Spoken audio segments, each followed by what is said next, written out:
Subscribe करें और bell दबाएं ताकि कोई खबर रह न जाए। आजकल सबकी ही सुबह आउट ऑफ कंट्रोल है, दुनिया बोल है, दुनिया बोल है। हेलो और अस्सलाम वालेकुम, वेरी गुड मॉर्निंग। मैं हूं आपके साथ वरीशा जुल्फ़िकार और आप देख रहे हैं दुनिया बोल है। जो दुनिया बोल है के एंकर्स हैं वो हैं इस वक्त ट्रैफिक में फंसे हुए हैं। कुछ देर के बाद वो आपको ज्वाइन करेंगे और जब तक वो ज्वाइन नहीं करते तो उनकी जगह मैं ये खिदमत आप तक पहुंचाऊंगी, क्योंकि वीकेंड है और वीकेंड के बाद आज पहला वर्किंग डे है। स्कूल्स खुल चुके हैं और इस वक्त कराची की जो सड़कों का हाल है, कराची वाले तो उससे बखूबी वाकिफ़ हैं क्योंकि ये रोज़ का मामूल बन चुका है कि घर से जितनी ही जल्दी निकल जाए लेकिन ट्रैफिक में आप ज़रूर फंसेंगे। कराची के मुख्तलिफ इलाकों में 2 रोज़ से बारिश का सिलसिला जारी है। कहीं हल्की बारिश होती है, कहीं तेज बारिश होती है। कोरंगी, मलीर, शारा फैसल, सदर, लियाकताबाद, गुलिस्तानी जौहर, गुलशन इकबाल, लियारी समेत मुख्तलिफ इलाकों में कल रात से बारिश का सिलसिला जारी है और इस वक्त भी हल्की हल्की बारिश हो रही है। लेकिन अगर सड़कों की बात की जाए, इंफ्रास्ट्रक्चर की बात की जाए तो वो बहुत बुरे हाल में है और यही वजह है कि शहरी भी शदीद अजियत का शिकार हैं। और आज जब हम दफ्तर आ रहे थे तब भी हमने ये देखा कि जो शाहराहें हैं वो तालाब का मंजर पेश कर रही हैं। इतना पानी जमा हुआ है कि ये सोचना पड़ता है कि गाड़ी यहाँ से गुजारें या ना गुजारें। कराची का एक मसला ये भी है कि वहाँ पर सड़कों पर पानी की निकासी नहीं हो रही और जब पानी की निकासी नहीं हो रही, जब वहाँ पर से गाड़ियाँ गुजरती हैं तो यकीनी तौर पर सड़कें जो हैं वो टूट फूट का शिकार हो जाती हैं और इंतज़ामिया कहीं दिखाई नहीं देती। अगर इंतज़ामिया से बात करने की कोशिश की जाए तो सब अच्छा है, यही सुनने को मिलता है। लेकिन बहुत सी सड़कें जगह जगह से टूट फूट का शिकार हैं और गड्ढे वहाँ पर बन गए हैं, पानी जमा हो गया है, ट्रैफिक जैम हो जाता है और देखा जाए कि कुछ ही देर का फासला होता है, कई घंटों हमें उन रोड्स पर इंतज़ार करना पड़ता है। अगर बात की जाए न्यूज़ अपडेट की तो बहुत सारी खबरें हैं जो आज शामिल करेंगे, लेकिन सबसे पहले बात कर लेते हैं आज की बड़ी खबर के हवाले से। यौम आज़ादी के 75 साल, माजी बेमिसाल, हाल बेहाल, मुस्तक़बिल पर सवाल। सियासी रसाकशी में यौम आज़ादी का जश्न सब ने मनाया लेकिन मुल्क को दरपेश चैलेंजेस से निकालने का कोई प्लान इस बार भी सामने ना आया। बलोचिस्तान में हरनाई के करीब चेक पोस्ट पर फायरिंग, अर्ज़े वतन के दिफा में पाक फौज के 2 जवान कुर्बान, नायक आतिफ और सिपाही क़य्यूम को कौम का सुर्ख सलाम। जवाबी फायरिंग से दहशतगर्द फरार। कराची के मुख्तलिफ इलाकों में बारिशों का सिलसिला जारी। बलोचिस्तान में तूफानी बारिशों से मजीद 10 अफराद जाँ बहक, मजमूई तादाद 190 से भी जायद हो गई। लाखों अफराद नकल मकानी पर मजबूर, हजारों अफराद इमदाद के मुंतज़िर। और 75 साल में हमने क्या खोया क्या पाया, हुकूमत ने मुआशी कारकर्दगी रिपोर्ट जारी कर दी। पाकिस्तान के दुनिया के 40वीं बड़ी मईशत होने का दावा। रिपोर्ट कितनी खुशाइंद है, प्रोग्राम में इस पर भी बात होगी। और पाकिस्तान का जो मुस्तकबिल है वो मुस्तकिल गैर यकीनी सूरत हाल का शिकार है। खुसूसी तौर पर अगर सियासत की बात की जाए, पंजाब में तहरीक इंसाफ की हुकूमत के बाद हालात कदरे बेहतरी की जानिब जाने की उम्मीद थी, लेकिन 13 अगस्त की रात लाहौर में अवाम से खिताब करते हुए कप्तान ने जलसों की पूरी सीरीज का ऐलान कर दिया। इससे पहले सदर आरिफ अलवी ने अपने एक इंटरव्यू में कहा था कि मुल्क को गैर यकीनी सियासी सूरत हाल से निकालने के लिए वो मौजूदा वज़ीर आज़म शहबाज शरीफ और साबिक़ वज़ीर आज़म इमरान खान दोनों से बात करने को तैयार है, लेकिन ये मुफ़ाहमत कहीं होती दिखाई नहीं दे रही। इस वक्त मामले के हवाले से बात करेंगे। PTI के लिए इस्लामाबाद और नून लीग के लिए पंजाब नो गो एरिया बनता दिखाई दे रहा है। सियासी रस्साकशी मुल्क को किस तरफ ले जाएगी, इसी पर बात करेंगे। आपको बता रहे हैं कि जो गुज़िश्ता रोज़ सब कुछ हुआ और उससे पहले 13 अगस्त को जो कुछ हुआ उस पर बात करेंगे। अमजद अली खान न्याजी, रहनुमा PTI हमारे साथ मौजूद कर लेते हैं। सर, बहुत शुक्रिया आपके वक्त का। ये बताइएगा कि कप्तान ने जलसों की पूरी सीरीज़ का ऐलान कर दिया है जिससे इत्तेहादी हुकूमत की घबराहट शिकार है वो नज़र आ रही है, क्या कहेंगे आप इस पर? बिस्मिल्लाहिर्रहमानिर्रहीम। सबसे पहले तो PDM जो है ऑलरेडी घबरा चुकी है और उसकी घबराहट का नतीजा है कि उनके आप बयानात सुन लें तो आपको अंदाज़ा हो जाएगा कि वो किस तरफ जा रहे हैं। कभी कहते हैं जी इमरान खान जो है वो मईशत जो है वो ठीक नहीं कर रहा, हालांकि मईशत तो उन्होंने अब उनके हाथ में है और उन्होंने ही सारे इकदाम उठाने हैं। हम तो पहले दिन से कह रहे थे कि इस हुकूमत को चेंज ना किया जाए, रजीम चेंज के सिलसिले में आपके इल्म है कि मईशत नीचे आई और आज तक संभल सकी। पाकिस्तान से बाहर जितनी भी मईशत नापने वाली जो एजेंसी है, उन्होंने पाकिस्तान का जो पॉजिटिव से नेगेटिव कर दिया, मूडीज हो या कुछ और जितनी भी क्लच हो या ब्लूबर्ग हो या जितनी भी एजेंसीज हैं, सब ने इनका जो है वो नीचे कर दिया। और फिर देखें, इमरान खान का और पाकिस्तान तहरीक इंसाफ का तो हक है कि वो अवाम में जाए, और हम जो जा रहे हैं वहां पे हम क्या कह रहे हैं कि पाकिस्तान किस लिए हासिल किया गया था। पाकिस्तान देखिए, कल भी मैं काफी चैनल्स पे देख रहा था तो कायद आज़म रहमतुल्लाह अलैह ने कहा कि पाकिस्तान एक ऐसा खित्ता बनेगा जो दुनिया की चंद बड़ी मईशतों में होगा। और उसकी जो जब वो स्टेट बैंक के इफ्तिताह कर रहे थे उस वक्त, तो उन्होंने क्या कहा था, क्या हमने आज उस एजेंडे पे अमल किया? क्यों नहीं किया? हम कर्जे लेते रहे, मुल्क को नीचे धकेलते रहे। 75 साल में हमने जो हम एक्सपोर्ट करने वाला कंट्री होना चाहिए था वो इंपोर्ट करने लग गया। क्या हमारे पास कुछ ऐसे लग्जरी आइटम थे जो हमारी इकोनॉमी इतनी स्ट्रांग थी कि हमने आज पूरे पाकिस्तान को जो है, मैं समझता हूँ कि वो बेरोजगारी के अंदर धकेल दिया। आज हम 23 करोड़ आबादी, ना हम डायरेक्ट टैक्सेशन पे ले जा सके अपने पाकिस्तान को। अनडॉक्यूमेंटेड, आज भी अनडॉक्यूमेंटेड आपकी इकोनॉमी है, तो फिर आप कहाँ खड़े हैं? तो बहुत सारे, इसलिए तो इमरान खान कहता है कि मैं अवाम के पास जाऊंगा और एक कौम बनाऊंगा। हमारा एजेंडा क्या है कि हमने पाकिस्तानियों को एक लड़ी के अंदर परोना है और उस तरफ लेके जाना है जो हकीकी आज़ादी की तरफ और सॉवरन मईशत की तरफ लेके जाए पाकिस्तान। ठीक है अमजद साहब, मईशत की तो आपने बात कर ली। अब इंतखाबात के हवाले से अगर बात करें तो हम ये देख रहे हैं कि हुकूमत इस मामले पर संजीदा दिखाई नहीं दे रही है। मुसलसल इंतखाबात का मुतालबा किया जा रहा है। आप क्या समझते हैं कि हुकूमत को शिकस्त का खौफ है या तैयारियां मुकम्मल नहीं है अभी तक?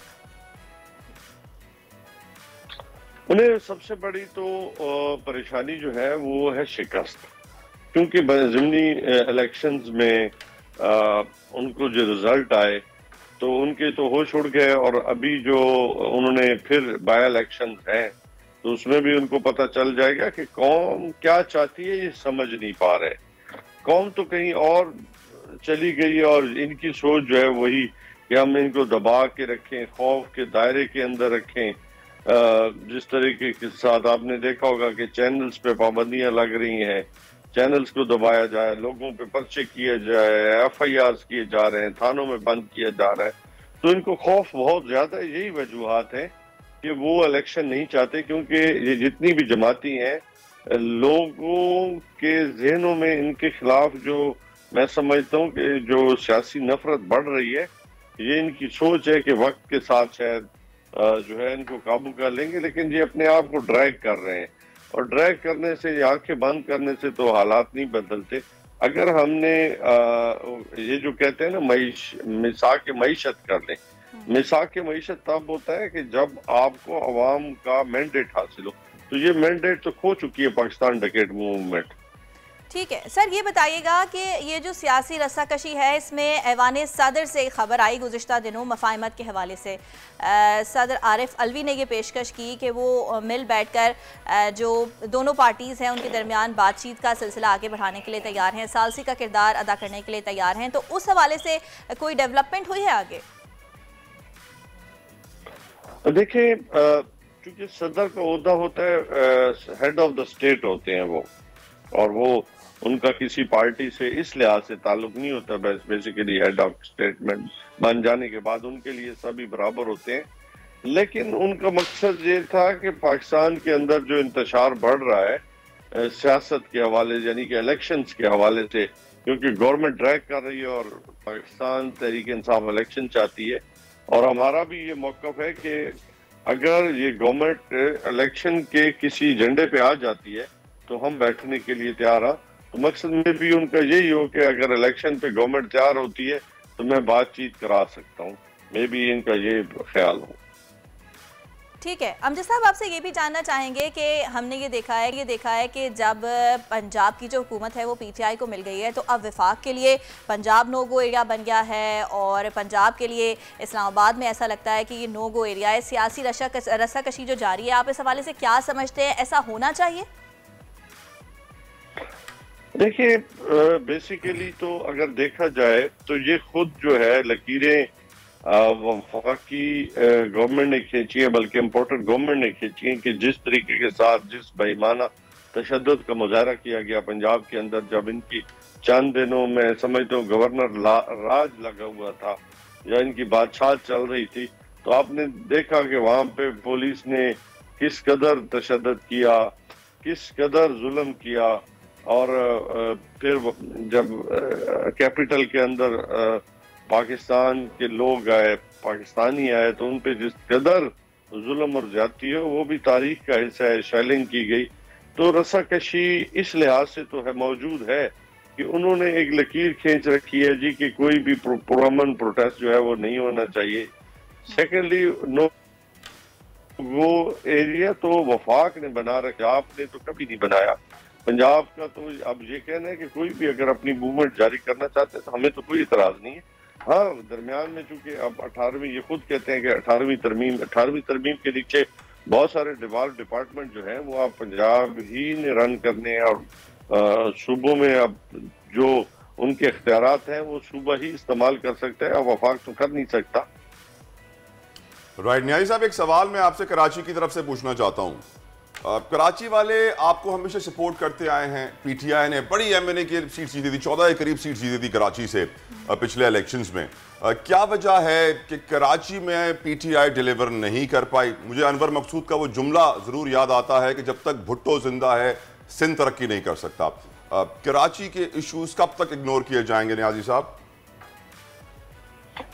बिल्कुल आपका ये पॉइंट कि जी कराची के हालात क्यों नहीं बदले, तो मैंने पहले कहा क्योंकि कराची सिंध गवर्नमेंट के नीचे आता है, और पाकिस्तान तहरीक इंसाफ की गवर्नमेंट ने, आपको याद होगा, लास्ट ईयर एक बहुत बड़ा पैकेज भी दिया था, क्योंकि पैसा तो फेडरल गवर्नमेंट से पंजाब अपना सिंध गवर्नमेंट को जाना था, और उन्होंने काम की रफ्तार को तेज करना था। आपने देखा कि बहुत सारे जो प्रोजेक्ट्स थे जो बंद, K4 था, उसके अलावा आप देख लें कि ये ट्रांसपोर्टेशन का जो सिस्टम था, इसको पाकिस्तान तहरीक इंसाफ की गवर्नमेंट ने आके ठीक किया। कराची, इसमें कोई शक नहीं है कि आज भी जो मेजर पार्ट है, आपकी जो बैकबोन है, वो कराची ही है। तो सिंध गवर्नमेंट को इस पे सोचना चाहिए, और मैं समझता हूँ कि अब वक्त आ चुका है कि कराची के लोगों को अपना हक मिलना चाहिए।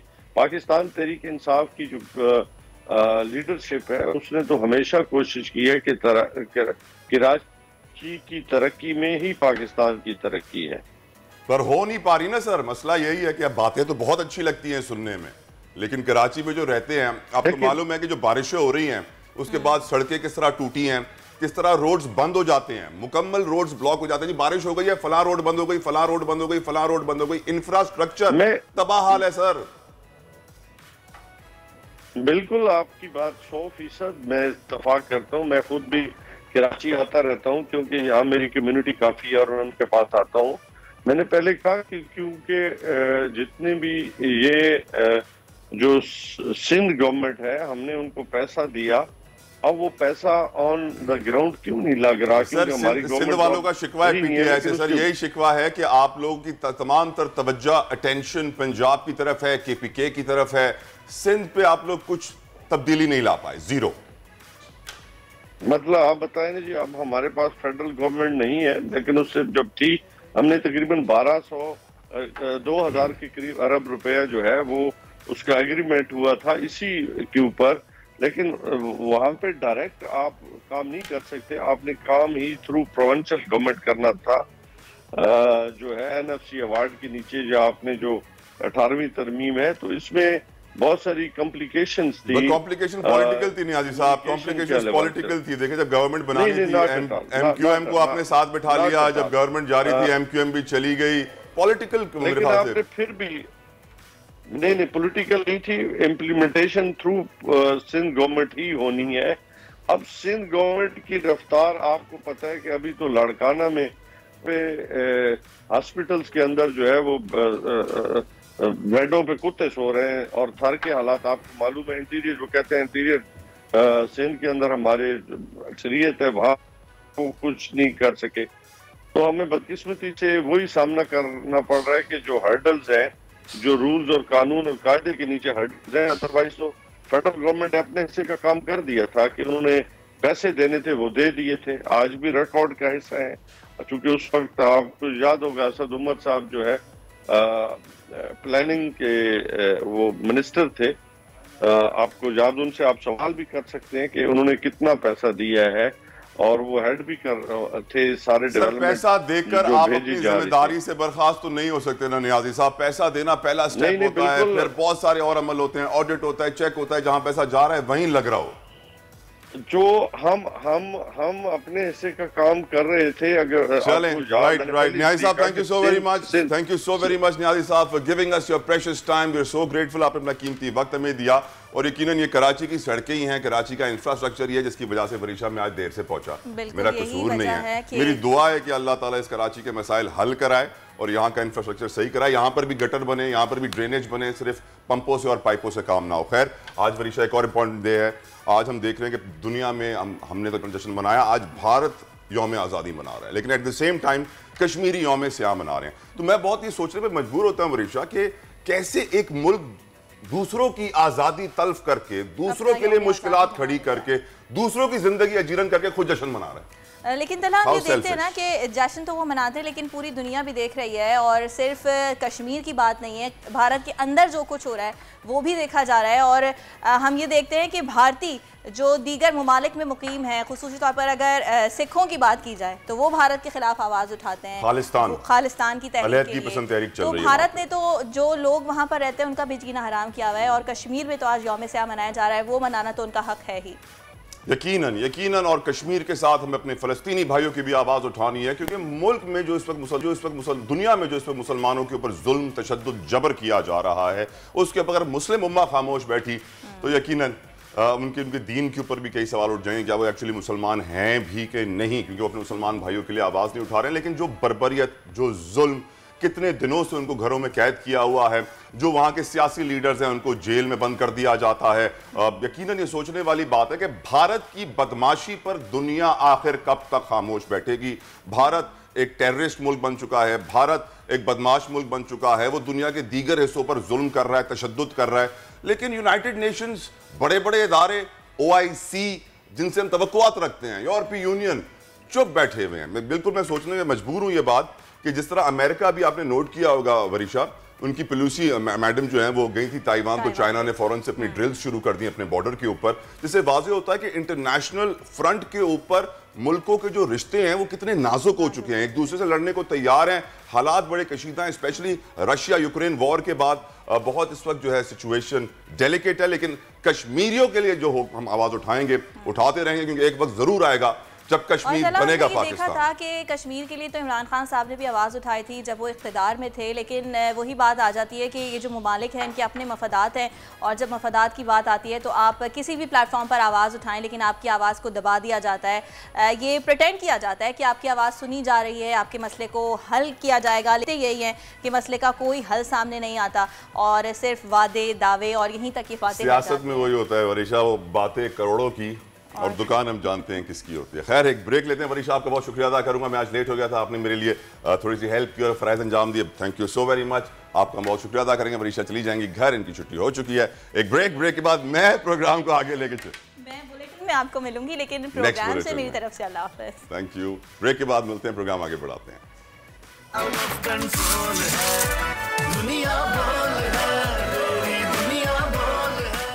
मुल्क की इम्यूनिटी क्या होती है? मुल्क की इम्यूनिटी होती है उसकी मईशत। जितनी मईशत अपने पैरों पर खड़ी होगी उतना मुल्क सही राह पर गामजन होगा। लेकिन हमने देखा यह कि इस वक्त गुज़िश्ता रोज़ जो हुकूमत पाकिस्तान है, मिनिस्ट्री ऑफ फाइनेंस ने 75 साला मुआशी कारकर्दगी की रिपोर्ट जारी की, और इस रिपोर्ट में जो बातें कही गई हैं, लग कुछ ऐसा रहा है कि हम तो बड़े अच्छे मुल्क में रहते हैं। हम इस वक्त, क्या बताया गया इस रिपोर्ट में कि हम 40th बड़ी मईशत है दुनिया की, 40वीं बड़ी मईशत है।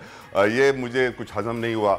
यकीनन ऐसी मुश्किल अतादुशुमार रखे गए हैं, तरबेला मंगला की तारीफ़ें की गई हैं कि हमने तरबेला मंगला डैम बनाया।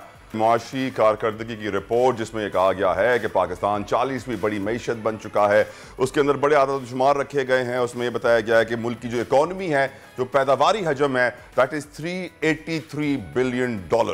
सैडली ये नहीं बताया कि ये हमारी फॉर्मल इकॉनमी की प्रोडक्शन साइज़ है, लेकिन हमारी इनफॉर्मल इकॉनमी की प्रोडक्शन साइज़ क्या है। वो जो पैसा जो हमारा जो स्मगल होके आता है, बहुत सारी चीज़ें। खैर, अब्दुल मजीद साहब हमारे साथ मौजूद है, thank you so very much भाईजान, आपने अपना कीमती वक्त हमें दिया, माहिर मुआशरात है, किसी तारुफ के मोहताज नहीं। मजीद साहब ये बताइए, अब 40वीं बड़ी मईशत है पाकिस्तान दुनिया की, आपको ये बात हजम हुई सर?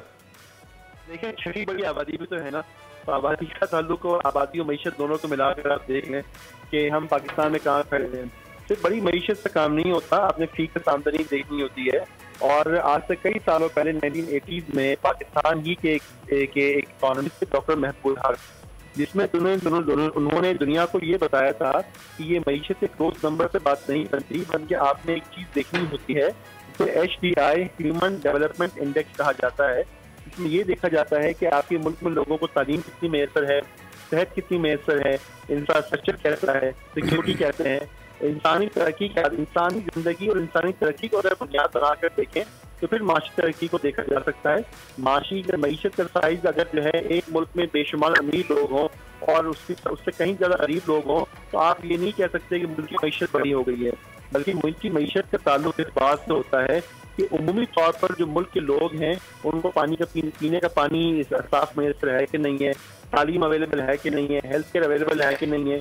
और इन तमाम शोबों में आप जानते हैं कि पाकिस्तान दुनिया के लोएस्ट नंबर में से एक है। तो भाई कैसी तरक्की की आप बात कर रहे हैं जबकि आम आदमी के पास जिंदगी की बुनियादी सहूलतें मैसर नहीं हैं। अब्दुल मजीद साहब ये बताइए कि क्या वजह है कि हुकूमत को एकदम से ख्याल आया है कि हम एक ऐसी रिपोर्ट शाया करें जिसमें मुल्क के मुआशी इंडिकेटर्स और फंडामेंटल्स को पॉजिटिव तरीके से पोर्ट्रे किया जाए और दुनिया को और पाकिस्तानियों को ये इमेज दिया जाए कि हम मुआशी तौर पर बड़े स्टेबल हैं। क्या वजह है कि हुकूमत को ये सोच आई आपकी नज़र में? देखिए, वजह तो ये है कि हुकूमत एक तासुर क्रिएट करने की कोशिश करती रहती है कि जो है कि फॉर एग्जांपल कि हमारी इकॉनमी जो है ना बड़ी अच्छी हो गई है और हमने 75 सालों में बड़े तरक्की कर ली है। लेकिन मैं अक्सर ये बात कहता हूँ, मैं आपके प्रोग्राम में भी ये कह चुका हूँ कि पाकिस्तान जो है आज IMF के 22वें प्रोग्राम के अंदर है। उस 22वें प्रोग्राम की वजह हुई है जो पहले प्रोग्राम की थी, यानी वजूहात क्या है कि हमारे पास कोई लॉन्ग टर्म प्लानिंग नहीं है, हमारी पॉलिटिकल इंस्टेबिलिटी के हालात ये हैं कि पिछले 5 सालों में अक्सर हम बात करते हैं कि हमारे पास 5 साल इकोनॉमिक प्लान होना चाहिए, लेकिन पिछले 5 सालों में हमारे 5 प्राइम मिनिस्टर और 8 फाइनेंस मिनिस्टर चेंज हो गए। जब हुकूमत की डिसीजन मेकर ही बरकरार नहीं रहेंगे तो प्लान बनाएगा कौन और प्लान पे अमल दरामद कौन करेगा? अच्छा, फिर हमारी जो प्लानिंग और इकोनॉमी का एक बुनियादी मसला ये है कि भाई हमने एजुकेशन पे इन्वेस्ट नहीं किया, चुनाव टेक्नोलॉजी में, इंडस्ट्री में, इंजीनियरिंग में बहुत पीछे रह गए। तो ये होता है कि जो इकोनॉमी होती है इसका खाका जो है 1 या 2 दिन में नहीं होता, ये 15 या 20 साल के अंदर जो है इकोनॉमी का खाका डेवलप होता है। एक जनरेशन चाहिए होती है कि आप एक लोअर इनकम से मिडिल इनकम या हायर इनकम इकोनॉमी के अंदर जो है ना आप जाएं।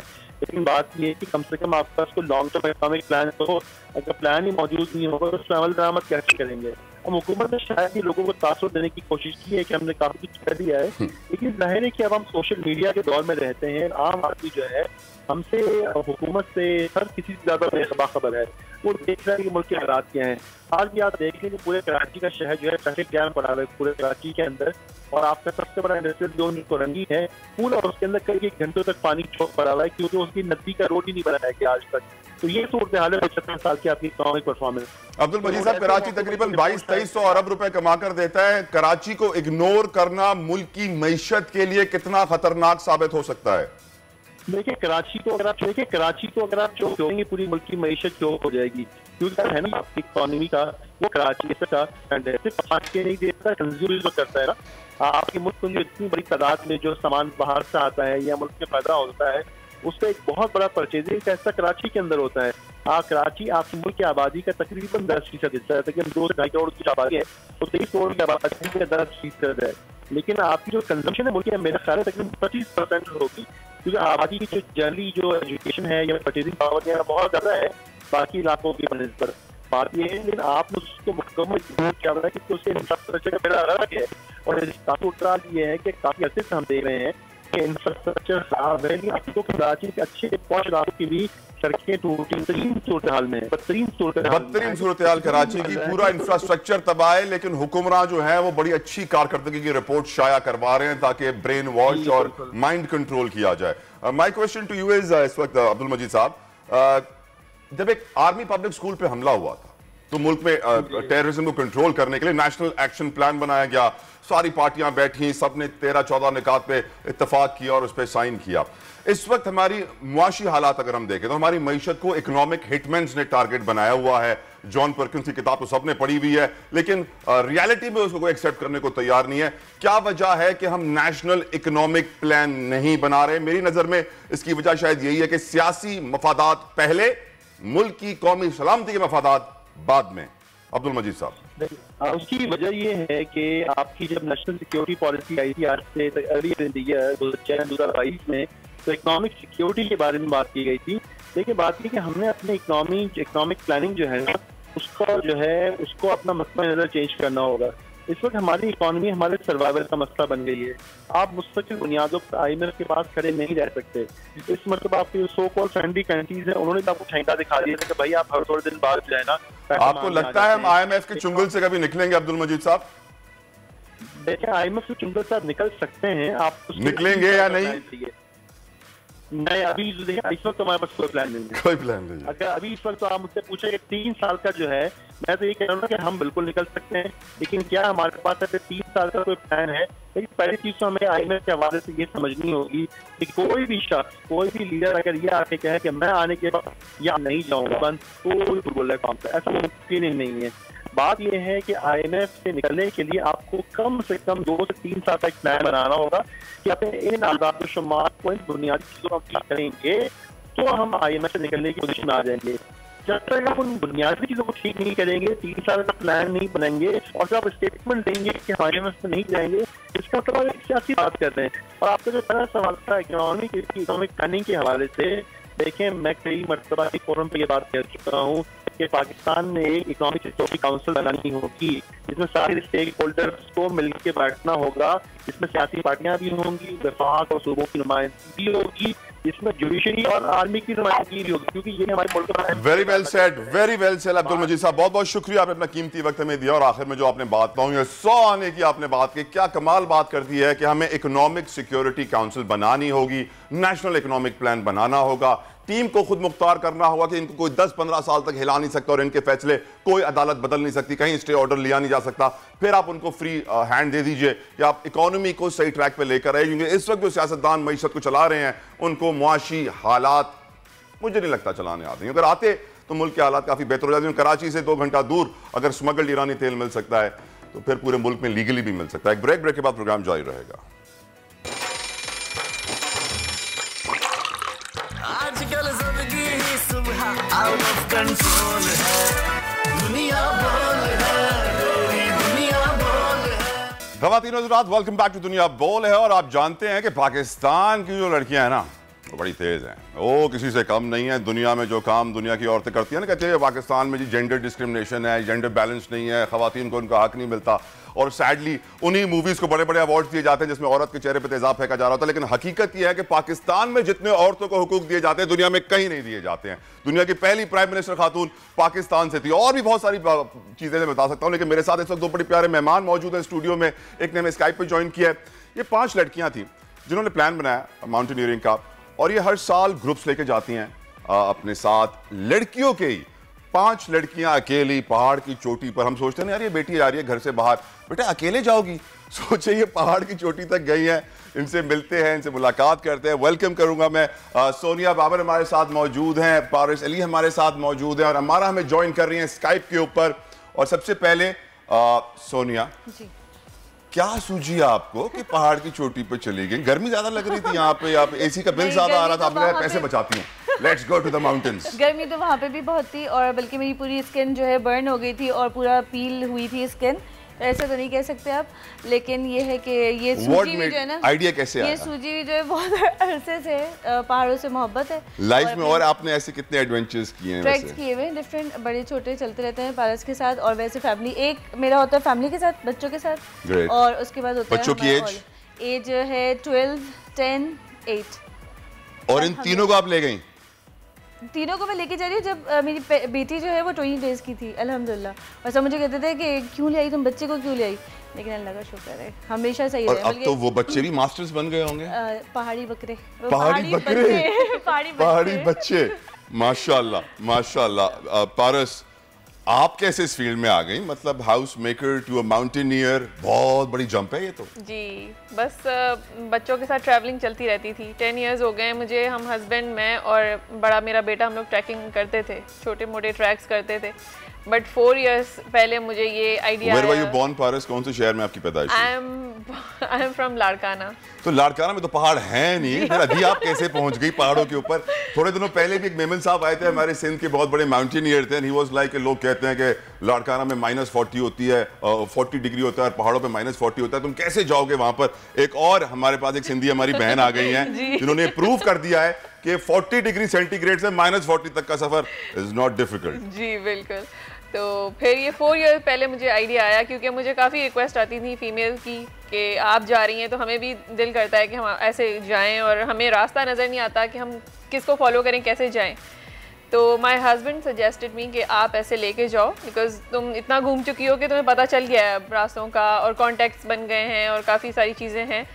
तो फिर हम लोगों ने मैंने ये प्लान किया कि मैं इस तरह की कुछ ऑर्गेनाइजेशन बनाऊं, फेसबुक पे ग्रुप बनाया and collected ladies from different cities. ये सिर्फ कराची से नहीं है, डिफरेंट होती हैं, पिंडी से है। आपके शौहर ने नहीं बोला कि कोई एक मर्द तो साथ ले जाओ भाई, कहीं फंस गए, कहीं जरूरत पड़ गई, वो भारी सामान उठाना पड़ गया, तुम लोग कैसे उठाओगे? शौहर ने कहा मैं इतने दिन आजाद रहता हूँ ना, बाकी मर्द भी जरा इस चीज को एंजॉय करें और औरतों को भी लेके जाओ। नहीं, हमें काफ़ी शुरू में सुनना पड़ा।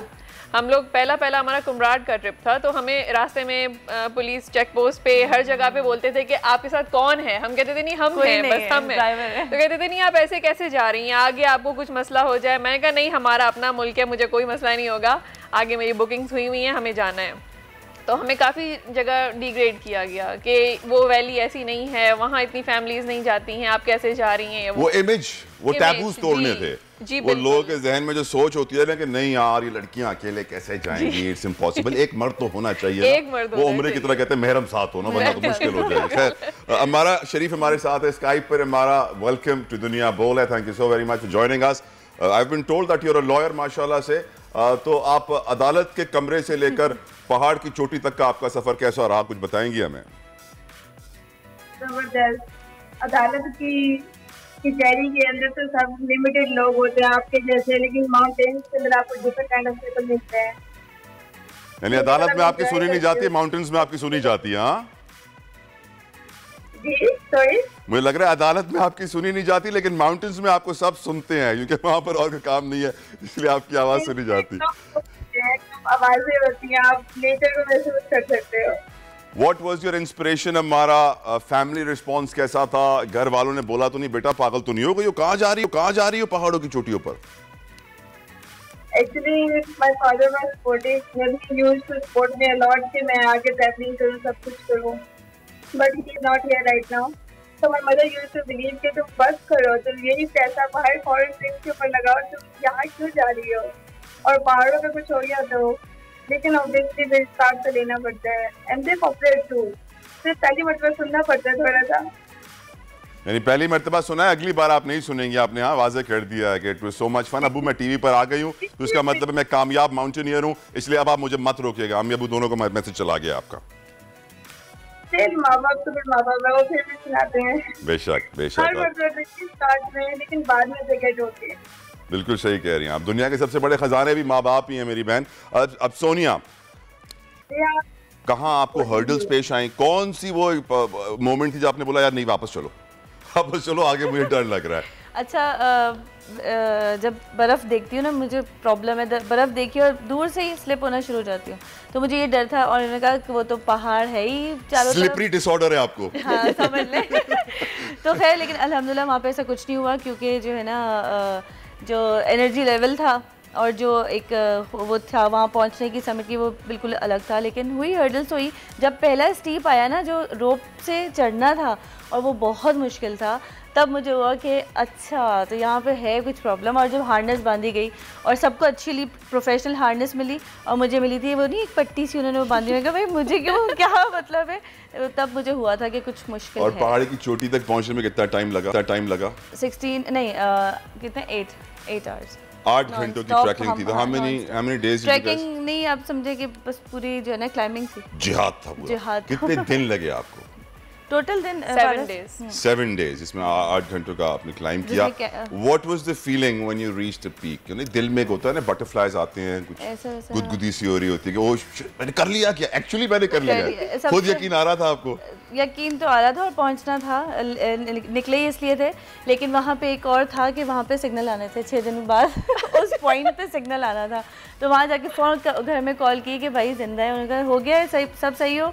हमने कहा, उसके बाद फिर हम पाकिस्तान का झंडा जिसलिए हम जाते हैं लहराने, और सबकी आंखों में आंसू थे और सबको यकीन नहीं आया था, और ये टेंशन थी कि आ तो गए हैं, अब जाएंगे कैसे, जाना भी वापस जाना तो आसान हो गया ना, of course going down is easy, या स्लिप होने का वही खतरा आपको स्लीपर डिसऑर्डर। और जिस तरह रोप पे आप सीधा चढ़े थे, उतरते हुए आपको उल्टा करनी होती है, और फिर बर्फ जो है मेल्ट होना शुरू हो चुकी थी, और भी हम जो जाते हुए नहीं इतना गिरे थे जितना वापसी पे हर कोई गिर रहा था। एक चीज़ आपने जो कही Sonia, which was really surprising and I am shocking for me, कि आपने बच्चों को भी साथ लेकर गई, तो बच्चों को कोई हेल्थ के प्रॉब्लम्स नहीं हुए, और किस हाइट तक आप बच्चों को ले जा सकते हो टू बी सेफ?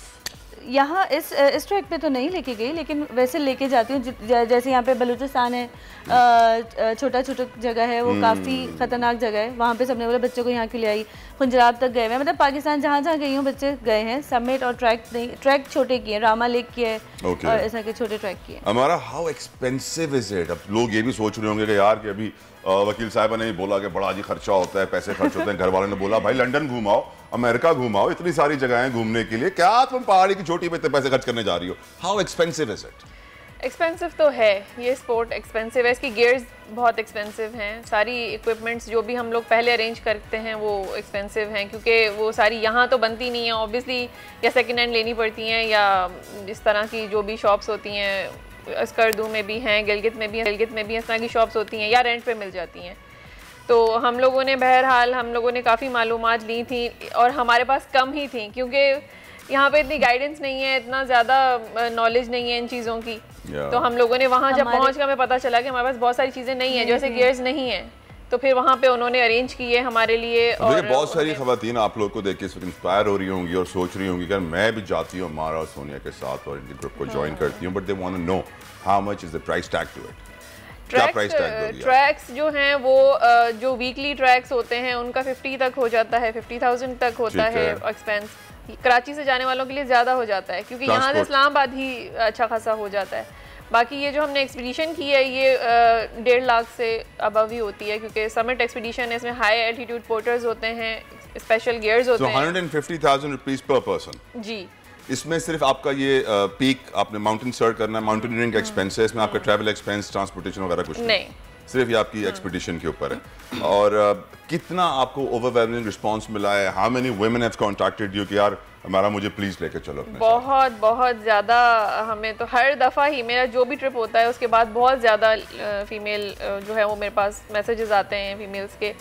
लेकिन ये है कि ये ले जाना भी एक बड़ा रिस्क होता है, क्योंकि आप जज नहीं कर सकते उनकी कितनी स्टेमिना है, क्या है जी। वो मुझे मैसेज तो करती हैं, बट ऑब्वियसली मैं जानती नहीं हूँ पर्सनली, मैं मिली कभी ऐसा हुआ किसी को आप ले गए, तबीयत खराब हो गई, पैर स्लिप हो गया हो, सोनिया का पैर स्लिप हो गया, चोट लग गई, मेरे पैर में मोच आ गई, मैं आगे नहीं जा रही हूँ, मेरे लिए स्ट्रेचर मंगाओ, कभी ऐसा हुआ? नहीं, चोट वोट तो अल्लाह का शुक्र अभी तक नहीं किसी को है, लेकिन इश्यूज होते हैं, जैसे ब्रीदिंग इशू होता है, बहुत ज्यादा ऑक्सीजन लो और सबकी इसी बात से डर लगता है, मुझे भी इस बात से डर लगता है कि यार अगर ऑक्सीजन कम पड़ गई, हम लोग अगर वहाँ में सिगरेट नहीं पी सका तो क्या होगा? हम लोग 8 थे, तो 3 नहीं गई आगे। अच्छा, only 5 could make it there। जी, तो वो 3 वहाँ बेस क्यों नहीं कर सकी, वो बताया ना मुझे। हमारा वो बेस कैंप पे उधर रुक गई थी, क्योंकि ब्रीदिंग का उनको काफ़ी इशू हो रहा था। दूसरा ये कि वो स्लो वॉक कर रही थी काफ़ी। तो आप जब ट्रैक पे होते हैं स्लो चल सकते हैं, आप शाम तक पहुँचे, आप जब भी पहुँचे, बाकी पहुँच गए, आप लेट स्लो आ रहे हैं पहुँच गए, बट क्लाइंबिंग में आपको टाइमिंग का बहुत ख्याल रखना पड़ता है, क्योंकि हम निकले थे रात को 3-3:30 बजे, अंधेरे में निकले थे, तो हेड लैम्प्स लगे हुए थे हमें। तो हम जब निकले तो उस वक्त बर्फ़ काफ़ी सख्त थी, आइस थी, तो हम उस पर आराम से चल के चले गए।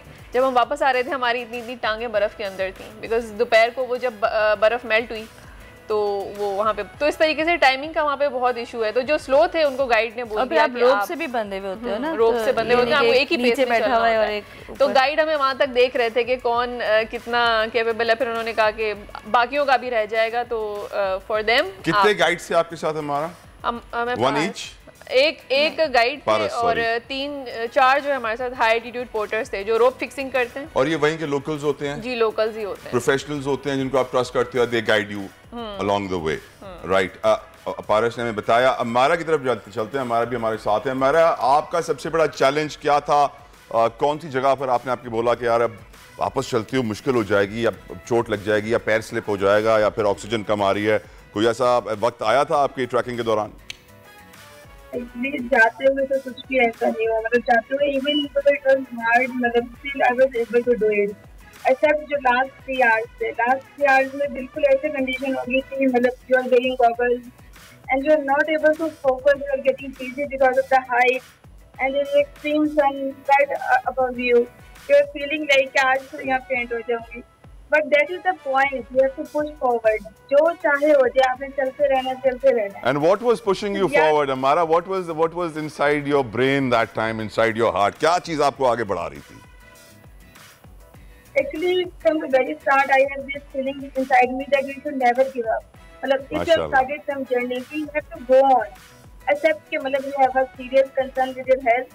इसके अलावा आपको हमेशा मतलब जो आपको एक आपका डेस्टिनेशन तक तो जाना ही जाना है, कुछ भी हो जाए। तो एक नेवर गिव अप का जो एटीट्यूड है ना, यही चीज है जो मुझे आज तक आगे लेकर जाती है। वाह, और ये मैं आपको बताऊं, ये एटीट्यूड पाकिस्तानी खवातीन का खासा है, नेवर गिव अप, अल्हम्दुलिल्लाह। सोनिया, लास्ट 3 आवर्स व्हाट अमारा वाज टेलिंग मी कि आखिरी 3 घंटे में ना गेम ऑफ हो गई थी, उसमें अल्लाह की जात थी और नेवर गिव अप वाली फीलिंग थी। ऐसा ही था, और एक मिनट जो है ना मुश्किल से गुजर रहा था, जब वो कहते ना बस बाजी ये रहा, और लेकिन हमें पता था कि वो ये रहा कह रहे हैं, लेकिन ऐसा है नहीं, और तब सब निढाल थे, लेकिन पहुंचना था, बड़ी मुश्किल हुई थी। अब सोच के होता है कि कर लिया हमने, और अब यकीन करें जब हम वापस आए, एक तो हमारा बड़ा उन्होंने सबने वेलकम किया और सब कुछ, लेकिन हम बैठ कर हम करके आ गए, वाकई करके आ गए, वो फीलिंग्स बहुत डिफरेंट थी। लेकिन एक बात बताएं, अब सोनिया, इतनी सारी फॉरेनर खवातीन आती हैं दुनिया भर से, यूरोपियन कंट्री से, यहाँ वहाँ से आती हैं यहाँ पे चोटियाँ सर करने, एंड आई एम श्योर हमारी खवातीन अब आप लोगों को भी देख रहे हैं, हम और भी आ रही होंगी, अब आपकी थ्रू और बहुत सारे माउंटेनियर्स पैदा होने वाले हैं, तो I think it's going to be a huge sport in Pakistan in the coming times, specially for women. ये जो पीक है ये हमने चूज़ इसलिए की थी क्योंकि अभी तक किसी पाकिस्तानी वुमेन ने जो है समिट नहीं की थी, और वो वहाँ के लोकल्स बड़े सरप्राइज थे, बहुत खुश हो रहे थे। जब हम शुरू में गए तो हम गांव में पहुँचे, हम सब वीडियोस बनाए थे साड़ी पहन के, कोई फ्रॉक पहन के, वो हमें यूँ देख रहे हैं कि ये समिट करेंगी, उनको किसी को यकीन नहीं था कि समिट कर लेंगे। तो जब कर लिया तो वो भी हैरान थे कि हम पहली दफ़ा ऐसी औरतें देख रहे, कराची की छोकरियाँ वो जो है बोलते रहते थे। कराची की छोकरियों को अंडर एस्टिमेट किया जाता है सोनिया? ये पता नहीं, आप व्हाई डू दे थिंक कि कराची की लड़कियां किसी से कम है? इनफैक्ट आई थिंक कराची की सबसे ज्यादा ताकतवर लड़की है। उन्होंने इतना हमें सपोर्ट किया, इतना मोटिवेट किया, कोई थक के बैठ जाती थी ना, अगर वो बहुत आगे भी होते थे वापस चल के आते थे, पानी पिलाते थे, वरना उनका ये काम नहीं है अपने पैसों से खरीदे हुए नट्स हमें देना, वरना हमारे पास कुछ नहीं था। हम 17 घंटे से भूखे प्यासे थे, प्यासे तो नहीं थे मैंने तो बर्फ खाई थी पूरे उसमें। यार ये क्या बात हुई, इतना 1.5 लाख रुपए खर्चा हुआ है फी बंदे का, तुम्हारे पास खाने को तो बहुत कुछ होना चाहिए था। कुछ था ही नहीं। जो बैग में एक चॉकलेट पड़ी हुई भी ना, वो भी हैवी लग रही थी। एक जो कैप मैंने हटाई थी, वो भी कैरी करके चलना बहुत मुश्किल है। Leave all the extra weight behind, जितना हो सके। क्या था आपके बैग का वेट? क्या था आपके बैग का weight? I guess 10 kg, 8 kg। आपका Paras, what was your bags weight? मैं बैग बहुत लाइट लेती हूं क्योंकि मेरे पास पावर बैंक। सिंधियों का नाम खराब ना करो मेरी बहन, देखो सिंधियों का नाम बढ़ाना है हमने। आप 25 किलो वाला बैग लिया करो। देखो this is a huge achievement कि कोई लाड़काना है कि मेरी बहन है, कराची की मेरी बहन है, they have done wonders, they have gone to the mountain tops. क्या एडवाइस करोगे उन औरतों को who's never done it before, are willing to do it after listening to you, seeing you guys, how easy it is, should they go for it? अगर late से कोई होता है ना, किसी को ऑक्सीजन का प्रॉब्लम है, किसी को स्टेमिना का इशू है, तो पहले 3-4 महीने क्या ट्रेनिंग करनी चाहिए और फिर इसके ऊपर जाना चाहिए? पारस, हम दोनों को वैसे भी थोड़ा साइनस का इशू है और हमने कर लिया है, तो मतलब कर सकते हैं आप, लेकिन ये है कि मोटिवेशन जरूरी है, दूसरा रास्ता पता होना चाहिए। फिजिकल स्ट्रेंथ कितनी होनी चाहिए? फिजिकल स्ट्रेंथ, स्टैमिना बहुत इंपॉर्टेंट है, क्योंकि मतलब आप वहाँ गिरते पड़ते आप इंजॉय तो नहीं कर सकते। फिर अगर आपकी अगर सोनिया कितनी बार गिरी? ये तो बहुत फिट है माशाल्लाह। नहीं, वापस आते हुए और बर्फ के अंदर पाँव जाके अंदर जाके ऐसे वैसे स्लिप हो, तब मैं गिरी थी। तो और जब मैं वाकई गिर गई थी, सब फोटो से ये बाजी गिरी है, तो मतलब कुछ बड़ा हुआ है। लेकिन फिजिकल से भी मैं समझती हूँ कि उतनी ही इक्वल मेंटल हेल्थ भी है आपकी और मेंटल मोटिवेशन भी है, क्योंकि बहुत सारी लड़कियाँ जिन्होंने इतनी हार्डशिप्स नहीं देखी या वो फर्स्ट टाइम जा रही हैं, सेकंड टाइम जा रही हैं, वो ये सोचती हैं, मतलब हैबत एक हो जाती है, खौफ हो जाता है पहाड़ों का कि पता नहीं मैं यहाँ से वापस कैसे जाऊँगी, और अभी हम 4 दिन चल के आए तो 4 दिन वापस जाना है, बस मैं नहीं आगे जा रही, तो ये होता है। तो ये जो मोटिवेशन है मेंटली कि हमने ये करके वापस आना है, बीच से गिव अप नहीं करना, ये बहुत इंपॉर्टेंट है। छोटे ट्रैक से स्टार्ट करें, फिर एकदम से ना छोटी चढ़ जाएं। छोटे track say that was very important what Sonia said. छोटे ट्रैक, कौन से छोटा ट्रैक बताओ? बहुत सारे हैं, आप नेम अ फ्यू। हम लोगों ने पहले छोटे से स्टार्ट कर लें। चिटागटा बहुत हसीन है, अब तक का जो हमने किया है वो हसीन तरीन चिटागटा, कटोरा लेक भी अच्छा था और बहुत सारे हैं। तो आप इस्लामाबाद से स्टार्ट कर लें, ट्रेल 1 ट्रेल 2 इससे स्टार्ट कर लें। और एक्सरसाइज ने इतना मुझे हेल्प किया था कि मैं फिजिकली मेंटली हर तरीके से जो है एक्टिव थी, और ये लोग सब बोल रहे थे कि हम जाते ही जो है जिम ज्वाइन करेंगे। तो एक्सरसाइज बहुत ज़रूरी, चाहे आप घर की सीढ़ियाँ ही उतर चढ़ लो, लेकिन आपका स्टेमिना उससे बनता है। लेकिन एक चीज़ जो पारस और आप दोनों ने कही, मेंटल हेल्थ। यू नो हम एक ऐसे मुल्क में रहते हैं जहाँ कोई साइकेट्रिस्ट के पास जाता है, ओ पागल हो गया है, साइकेट्रिस्ट के पास जा रहा है, दिमागी तवाज़ुन इसका खराब हो गया। सैडली हम मेंटल डिसऑर्डर्स को रिलेट करते ही नहीं है, और हमारे यहाँ वो ट्रेंड है ही नहीं। और काफ़ी सारी ख़वातीन जिनकी मेरी नज़र में मेंटल हेल्थ अगर स्टेबल नहीं है तो वो शायद इस तरीके से स्टेबल कर सकती हैं। How peaceful it is, how relaxing it is. आपकी रूह की कहते हैं ना वो एक थेरेपी हो रही होती है। उस थेरेपी के बारे में आप कुछ कहेंगी? मतलब आप ये समझ लें कि मैंने जब स्टार्ट किया था तब मैं भी यही सब कुछ फेस कर रही थी। तो फिर जब मुझे ये लगता था कि आई एम यूजलेस, मतलब मैं घर में बैठी हुई हूँ, मेरी कोई इंपॉर्टेंस नहीं है, मैं यही बच्चे देख रही हूँ, बस यही मेरी रूटीन है, बस मैं यही करती हूँ। कितने बच्चे पारस आपकी, क्या एज है? माशाल्लाह 4 किड्स हैं, और मेरा एक बेटा माशाल्लाह सबसे बड़ा यूनिवर्सिटी में है, और बेटी कॉलेज में, और 2 स्कूल गोइंग है। यानी वो बड़े हो गए तो आपके शौहर ने बोला जाओ, बस अब जाओ, बहुत हो गया, काम करके जाओ, पहाड़ों में घूमो फिरो। अगर घूमो ना वो मसला नहीं है ना, आई वोंट माइंड, बच्चे बड़े हो गए। असल में ये कि आपको जो सेंस ऑफ अचीवमेंट होता है ना, आपको लगता है कि आपने कुछ किया है, you are capable of something, कुछ ऐसा आउट ऑफ द बॉक्स किया है, कुछ डिफरेंट किया है, वो बहुत इंपॉर्टेंट है। उससे मतलब बहुत प्राउड फील किया। हमारा से पूछता हूँ मैं, हमारा मैं आपसे पूछना चाहूंगा, इन खवातीन ने 3 बच्चे पैदा किए हुए हैं, माशाल्लाह यूनिवर्सिटी में पहुंचा दिए, बड़ी अच्छी परवरिश की है, हैप्पी लाइफ, हैप्पी होम, और फिर पहाड़ की चोटी सर करने निकली है। यानी कोई ना कोई जुस्तजू थी दिल में जो पूरी नहीं हुई थी, और फिर शौहर ने शायद बोला कि आप जाएं घर से, अब मुझे भी ब्रेक चाहिए। आप एग्री करेंगी इनकी अचीवमेंट्स के ऊपर, इनकी सिचुएशन के ऊपर? आई एम श्योर आपको देखते मुझे नहीं लग रहा कि आपके बच्चे होंगे, यू आर क्वाइट यंग माशाल्लाह से, या हैं? Yes, I was very inspired from Sana, from Sonia and Paras. All of them have kids, लेकिन still मतलब they are still doing it. The best thing is वो घरों से निकल के कुछ ना कुछ करना चाह रही हैं। तो मुझे लगता है कि ये लोग ज्यादा अच्छी इंस्पिरेशन है मतलब हमारी खवातीन के लिए, कि it does not matter कि मैरिज इज द एंड, आप कुछ भी कर सकते हो अगर आप करना चाहो तो। Agreed. और निकल सकते हो। बिल्कुल, हमारा आपका बहुत बहुत शुक्रिया मैं अदा करूंगा for coming on our show. आप दोनों का मैं बहुत शुक्रिया अदा करूंगा, Sonia and Paras, for coming on our show. And आपको देखने के बाद मेरे दिल में जिस तरह ख्वाहिश पैदा हो गई है, मैं भी पहाड़ की चोटी सर कर सकता हूँ अब। पहले मुझे डर लग रहा था कि कहीं ना ऑक्सीजन कम हो जाएगी, बाल भी नहीं है मेरे, प्रॉब्लम हो जाएगी थोड़ी सी ना, फ्रिक्शन नहीं क्रिएट हो रही होगी, स्पार्क कैसे क्रिएट होगा। खैर, it was lovely having you on the show, we are so grateful. और यकीनन इससे बात वाज़ेह हो गई है कि पाकिस्तान की जो लड़कियां हैं, चाहे वो कराची की छोकरी हो या फिर लाड़काना की या फिर किसी और शहर की, पाकिस्तान की बेटी, पाकिस्तान की लड़की दुनिया में किसी लड़की से कम नहीं है। कोई भी पहाड़ क्यों ना हो, सर करके दिखा देंगी। एक ब्रेक के बाद प्रोग्राम जारी रहेगा। आजकल जिंदगी ही सुबह आउट ऑफ कंट्रोल है, दुनिया बोल है, दुनिया बोल है। वेलकम बैक टू दुनिया बोल है। और अब मैं आपको बताऊंगा मौसम की सूरत हाल के बारे में। हम जानते हैं कि मौसम बड़ा जालिम हुआ है कराची वालों के लिए, तो बड़ा जालिम है क्योंकि कराची वाले वो कह रहे हैं कि वो आता है ना, temperature is 29 but feels like 35। मौसम जैसा भी हो, लग ये रहा है, फील ऐसा हो रहा है कि हम लंदन में आ गए, क्योंकि कराची में पिछले 1 महीनों से बादलों का राज है, जिसकी वजह से ये अल्लाह का शुक्र है कि एसी कम चलाने पड़ रहे हैं, बिजली का बिल कम आ रहा है। नहीं तो अगर गर्मी वैसी ही होती जैसे हमेशा से पड़ती आई है जुलाई और अगस्त में, तो फिर एसी का बिल बहुत बढ़ जाता है। लेकिन शहर कायद की बात करें तो कराची के कई इलाकों में इस वक्त भी बादल छाए हुए हैं, और आज दिन भर कहीं हल्की कहीं तेज, क्योंकि कराची इतना बड़ा शहर है, दुनिया के कई मुल्कों से बड़ा शहर है, तो यहाँ पे हमेशा यही देखा गया कि पूरे शहर में एक वक्त में एक साथ बारिश नहीं होती है, कुछ इलाकों में हल्की होती है, कुछ में तेज होती है। इस वक्त इम्कानात वाज़ेह हैं बारिश के। कराची में कम से कम दर्जा हरारत 27 डिग्री सेंटीग्रेड, जबकि ज़्यादा से ज़्यादा 31 डिग्री तक जाने का इम्कान है। दूसरी जानिब पंजाब की बात की जाए तो कुछ शहरों में मौसम खुशगवार, जबकि गर्मी की शिद्दत भी कायम रहेगी। पूरे पाकिस्तान में आप अगर देखें तो बादल नजर आ रहे हैं आपको, बारिशों का सिलसिला जारी है, लाहौर में भी जारी है। इस वक्त आप देख सकते हैं कराची के करीब कितने सारे बादल क्रिएट हो रहे हैं और बताया जा रहा है कि दोपहर 1-1:30-2 बजे के बाद से ही बारिश का सिलसिला शुरू हो जाएगा। लेकिन उम्मीद करते हैं कि ये इंटेंसिटी इसकी इंक्रीज ना हो। अगर इंटेंसिटी इंक्रीज होती गई, कंटिन्यूसली प्रेशर बढ़ता गया समंदर में कम हवा के दबाव की वजह से, तो फिर कराची में ऑलरेडी सड़कें टूट फूट का शिकार है, काफ़ी सारी सड़कें बंद भी हैं, लोग अपने ऑफिस तक नहीं पहुंच पा रहे, बच्चों को स्कूल जाने में तकलीफ है।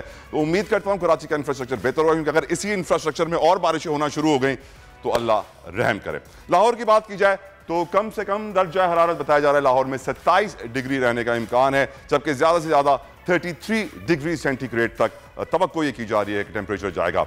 इस्लामाबाद की बात की जाए तो वहाँ मौसम अबर आलूद रहेगा, लेकिन इस्लामाबाद वाले बड़े लकी हैं, वहाँ पर क्योंकि पहाड़ी सिलसिला भी है, वहाँ पर इंफ्रास्ट्रक्चर भी है, वहाँ नदी नाले भी हैं, तो तुग़यानी नहीं आती है, डैम्स की जो बंद होते हैं वो टूटते नहीं हैं, तो वहाँ पर लोग बारिश काफ़ी इंजॉय करते हैं। और बताया जा रहा है कि आज इस्लामाबाद में बारिश होगी, उसकी पेशगोई की गई है।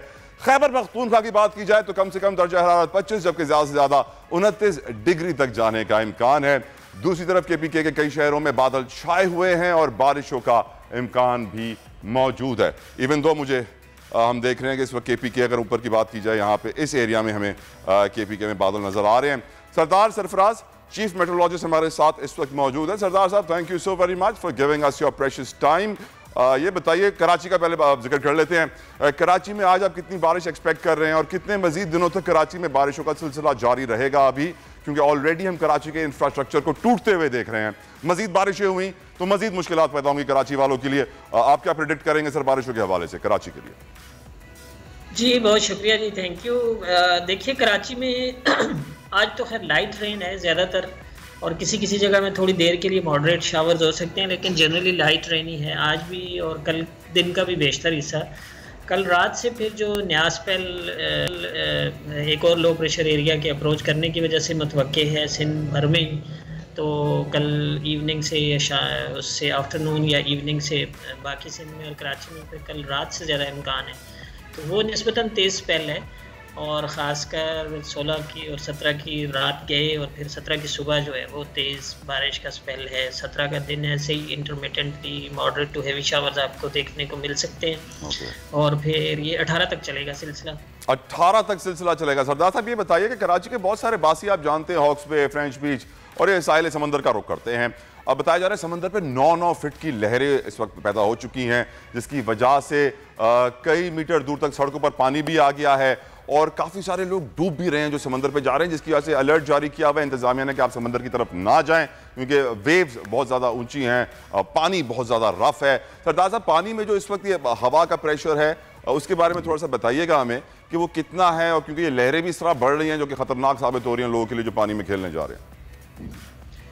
जी देखिए समंदर इन दिनों तो वैसे ही बहुत रफ होता है। अगर आपको मतलब कोई लो प्रेशर एरिया ऐसा ना भी बना हुआ हो तो भी आप जब जाते हैं तो देखते हैं कि पानी ये जो दो दरिया के पास आप चले जाएं या उधर चले जाएं तो बिल्कुल उससे जो बंद सी बनी होती है उससे फलांग की दूसरी तरफ आ रहा होता है। उसकी वजह ये कि समंदर में रफनेस बहुत होती है, और रफनेस की बुनियादी वजह यही है कि मानसूनल फ्लो जो होता है वो बहुत स्ट्रॉन्ग विंड्स होती हैं, मतलब डाउन स्ट्रीम सी के अंदर जब आप हैं तो उससे ऊपर जो ये पूरी थ्रस्ट होती है उसकी वजह से समंदर में रफनेस बहुत ज़्यादा होती है। इत्तेफाक से ये जो लो प्रेशर डिप्रेशन था पहले और फिर लो प्रेशर में कन्वर्ट हुआ, अब अभी भी वो as a feeble low pressure, यानी इतना कोई प्रोमिनेंट तो नहीं है लेकिन still as a low pressure area circulation है कमाम भी मौजूद है, तो उससे रफनेस जो है वो थोड़ी और उसको बढ़ावा मिलता है, तो ज़ाहिर है उससे ऊंची लहर पैदा होती है। तो स्टिल रफ सी मतलब सी इस तरह से चलेगा।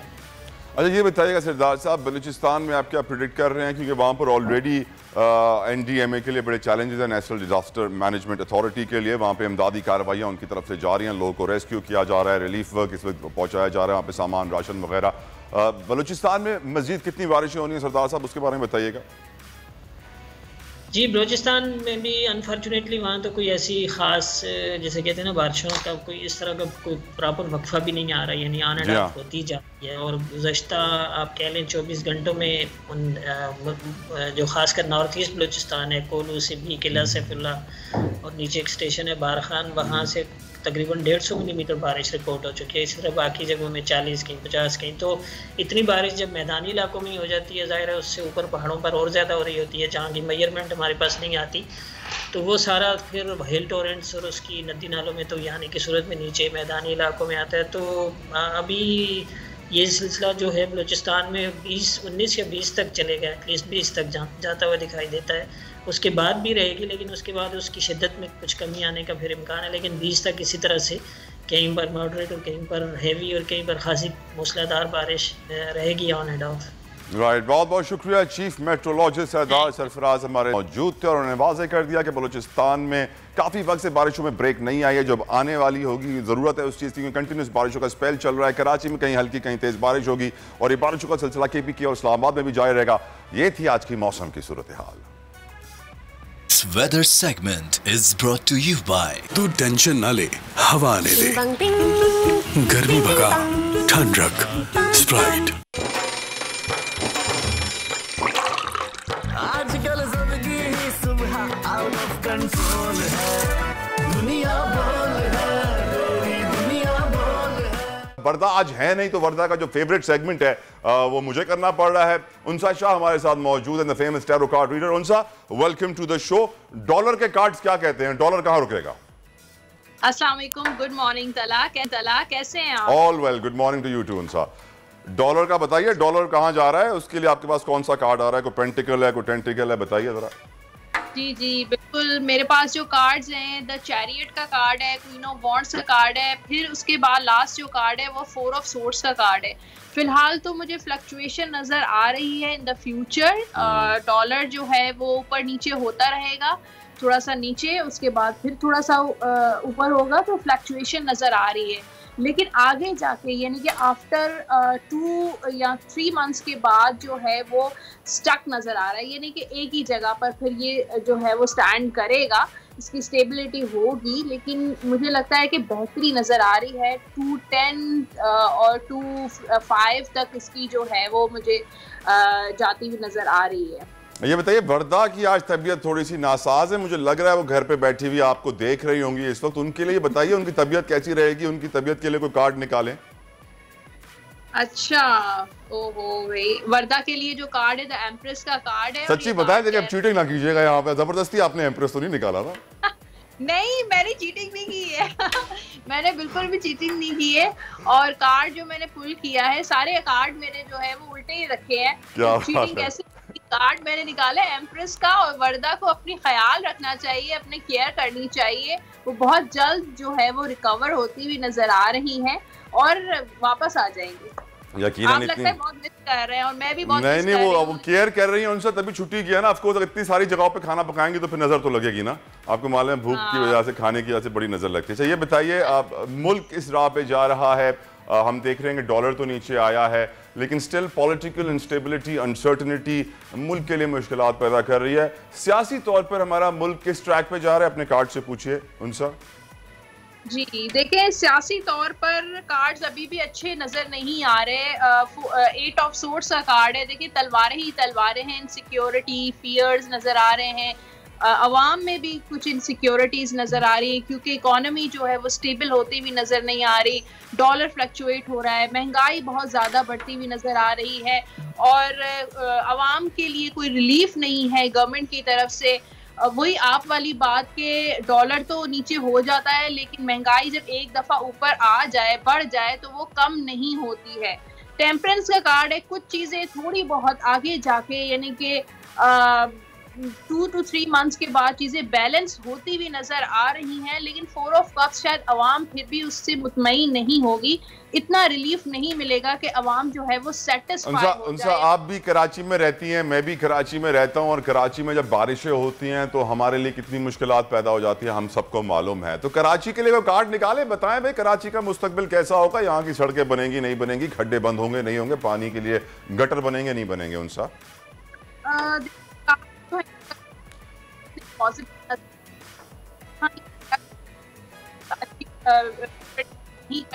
और ज्यादा Unsa come again, your voice was breaking, can you come again? Karachi के लिए आप क्या कह रही थी? जी मैंने कहा कि मैं चाहती नहीं हूँ कि कराची में कोई अच्छी प्रेडिक्शन दूं, लेकिन प्रेडिक्शन जो आती है, कार्ड्स जो आते हैं वो मुझे बताने पड़ते हैं। 8 ऑफ कप्स का कार्ड है, ये ना उम्मीदी ना मायूसी का कार्ड होता है। मुझे नहीं लगता कि, लेकिन 2 ऑफ कप्स का कार्ड है, हर्मिट का कार्ड है, तो कुछ आगे बढ़ती हुई नजर नहीं आ रही, कोई डेवलपमेंट नजर नहीं आ रही कराची के लिए।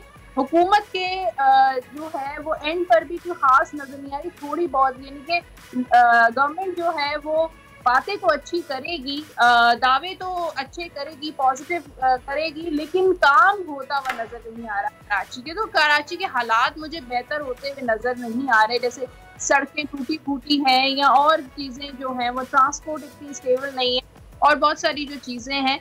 तो मुझे कराची में कोई इतनी मैं डिसअपॉइंटमेंट ही नजर आ रही है कराची के लोगों। आपने अपने बच्चों को स्कूल भेजा है आज? जी मैंने भेजा तो है। अब 1 बजे बारिश पड़ जाएगी, फिर हो सकता है जल्दी वापस बुलाना पड़े। जी तला, अब मेरे जो बेटा जो है वो स्कूल जाता है, लेकिन स्कूल में इतना ज्यादा पानी है कि मेरा बेटा जो है वो ऑनलाइन क्लास ले रहा है। अकलमंद है आप, बहुत अकलमंद है माशाल्लाह से। आपने सही किया, बच्चे को ऑनलाइन बिठा दिया, क्योंकि of course if there is an option of going online तो जाओ भाई, क्या फायदा है खामखाई खड्डों से गुजर के अपने आप को कीचड़ से अजाब से गुजार के स्कूल पहुंचना। और कोई ऑप्शन नहीं था, क्योंकि वहाँ पर सारी क्लासेस में इतना ज्यादा पानी आया हुआ है कि वो ऑन कैंपस वो क्लास ले नहीं सकते, तो उन लोगों ने 2 वीक ऑफ कर दिया है और सिर्फ ऑनलाइन क्लास दी है। अल्लाह रहम करे, अल्लाह रहम करे। और आई एम श्योर आप अपने बच्चे को जो स्कूल भेज रही होंगी कोई छोटे इलाके में नहीं होगा, किसी बड़े इलाके में है, बड़ा हाई फाई स्कूल है। बिल्कुल, DHA फेज 8 में, डिफेंस फेज 8 में ये जी। तो पोश इलाकों का ये हाल है, तो गरीब इलाकों का हाल क्या होगा उनसा। यकीनन Karachi is in a bad state और हम दुआ गो हैं कराची बेहतर। बहुत बहुत शुक्रिया Unsa for joining us, for giving us your great predictions. आपने बता दिया डॉलर में फ्लक्चुएशन होगी, कराची के आया कि कुछ नई डेवलपमेंट्स नजर नहीं आ रही हैं, और यकीनन ये वो इशूज हैं जिनकी तरफ पूरी कौम देख रही है। कराची पाकिस्तान के 10% हिस्से से ज्यादा है। इकोनॉमिकली बात करें तो 2200-2300 अरब रुपए कराची कमा के पाकिस्तान को देता है, लेकिन कराची का हाल इन बारिशों ने वाज़ेह कर दिया। अब सोचने की बात है कि इलेक्शन सर पे खड़े हैं, बल्दियाती होने वाले हैं और फिर जनरल इलेक्शन अगले साल आने वाले हैं, हो सकता है इस साल भी हो जाए, लेट्स सी व्हाट हैपेंस। लेकिन अगर हमने वोट डालते वक्त नहीं सोचा कि मुल्क को बेहतर कौन करेगा तो हम मुश्किल में पड़ जाएंगे। कराची इस वक्त बहुत मुश्किल में है। अब हम दुआ करते हैं, उम्मीद करते हैं कि हुक्मरानों को ख्याल है कराची का। अनवर मकसूद की लाइन मेरे दिमाग में गूंजती रहती है कि जब तक भुट्टो जिंदा है सिंध तरक्की नहीं कर सकता। लेकिन कराची तो मुआशी शहर रग है, तिजारती दारुल खिलाफा है, फाइनेंशियल हब है, इतने पैसे कमा के देता है, इतना रेवेन्यू जनरेट करता है, लेकिन फिर भी हम देख रहे हैं कि रिपोर्ट बना दी जाती है 75 साल मुल्क की मुआशी कारकर्दगी पर। यह नहीं बताया जाता कि हमारे जो प्रॉब्लम्स हैं वो क्या हैं, उनका सोल्यूशन क्या होगा, वे फॉरवर्ड क्या होगा, रास्ता बताइए पाकिस्तान को सही राह पे लाने का। ना सिर्फ सियासी डायलॉग बाजी, बयानबाजी ना कीजिए। तला जोते को जा दीजिए, अपना बहुत ख्याल रखिएगा। अंटिल देन अल्लाह हाफिज। आजकल जिंदगी ही सुबह आउट ऑफ कंट्रोल है, दुनिया बोल है, तेरी दुनिया बोल है। सब्सक्राइब करें और बेल दबाएं ताकि कोई खबर रह न जाए।